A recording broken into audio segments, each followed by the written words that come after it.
औज़ुबिल्लाहि मिनश्शैतानिर्रजीम बिस्मिल्लाहिर्रहमानिर्रहीम। अस्सलाम वालेकुम फ्रेंड्स, उम्मीद है आप सब खैर से होंगे और अच्छे काम में बिज़ी होंगे। फ्रेंड्स, आज की वीडियो बहुत ज़्यादा इन्फॉर्मेटिव होने वाली है। आज मैं आपको बर्ड्स, पोल्ट्री, स्पेशली जो पिजन्स हैं, कबूतर, उनकी एक ऐसी बीमारी के बारे में हम बात करेंगे और उसका इलाज मैं आपको बताऊँगा कि वो बीमारी कबूतरों में स्पेशली क्यों आती है और उसका इलाज आपने किस तरह करना है। तो आप लोग सोच रहे हैं ऐसी कौन सी बीमारी जिसकी मैं बात कर रहा हूँ। तो फ्रेंड्स, चलें आए डिस्कस करते हैं। वीडियो को एंड तक देखिएगा और मेरे चैनल को सब्सक्राइब करना मत भूलिएगा। आज की वीडियो में हम बात करेंगे बर्ड्स जो भी किस्म के होते हैं, चाहे पोल्ट्री के हों या फ्लाइंग, उनमें एक बहुत ज़्यादा बीमारी आती है स्पेशली कबूतरों में, जिसे कहते हैं पॉक्स। पोल्ट्री पॉक्स भी कह लें, पिजन पॉक्स भी कह लें। कबूतरों में निकलेंगे तो ये पिजन पॉक्स खिलाएंगे। और ये आते हैं ज़्यादातर गर्मियों में, जब मच्छर और चूंटियाँ अपने अरूज पे होती हैं।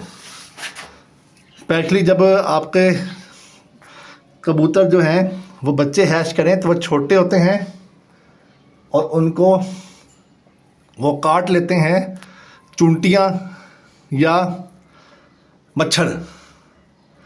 जब आप डीडी या डीडी जो होता है पाउडर, कीड़े मार पाउडर का इस्तेमाल नहीं करेंगे अपने जो ये होते हैं बर्तन जिसमें बच्चे निकलते हैं कबूतर के, या ब्रीडिंग बॉक्सेस में या दीगर मटकियों में, तो चूंटियाँ और मच्छर अटैक करेंगे आपके बर्ड्स पे भी और उनके बच्चों पे भी, जिसकी वजह से 99% चांस होता है कि जो आपके बर्ड्स हैं, पिजन्स हैं, उनके जिस्म के ऊपर पस वाले दाने, जिन्हें पिंपल कह लें या फिंसी या फोड़े, निकल आए।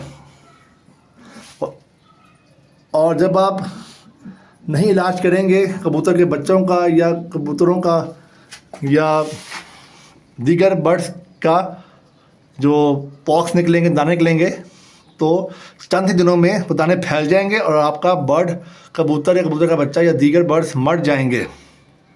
तो फ्रेंड्स, इसका बेहतरीन और आसान इलाज क्या हो सकता है?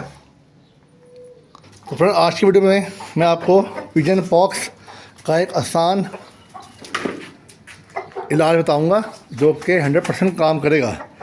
फ्रेंड्स, आपके पास दो चीज़ें होनी चाहिए। एक आपके पास वाइब्रामाइसिन कैप्सूल, जिसका फार्मूला है डॉक्सीसाइक्लिन, ये आपके पास होना चाहिए। और साथ ही साथ आपके पास एक एंटीबायोटिक क्रीम है जिसका मैं आपको नाम बताता हूँ, प्रोवेट जी क्रीम। ये एक एंटीबायोटिक क्रीम है, यह बासानी आपको बाज़ार से मिल जाएगी। अब आपने फ्रेंड्स करना क्या है, जब भी आपके किसी किस्म की भी पोल्ट्री बर्ड या बर्ड फिंचीज़ या स्पेशली कबूतर, उसके ऊपर आपके पस वाले दाने निकल आएँ और फैलते जाएं, तो आपने जैसे ही दाने निकलना स्टार्ट हों, आपने उसी टाइम डॉक्सीसाइक्लिन फार्मूले वाली गोली वाइब्रामाइसिन बाज़ार से लेनी है। एक कैप्सूल को आपने डाल देना है 1 लीटर पानी के अंदर। अगर वाइब्रामाइसिन ना मिले तो आप डॉक्सीसाइक्लिन भी इस्तेमाल कर सकते हैं, किसी भी कंपनी की, ज़रूरी नहीं कि आप वाइब्रामाइसिन यूज़ करें।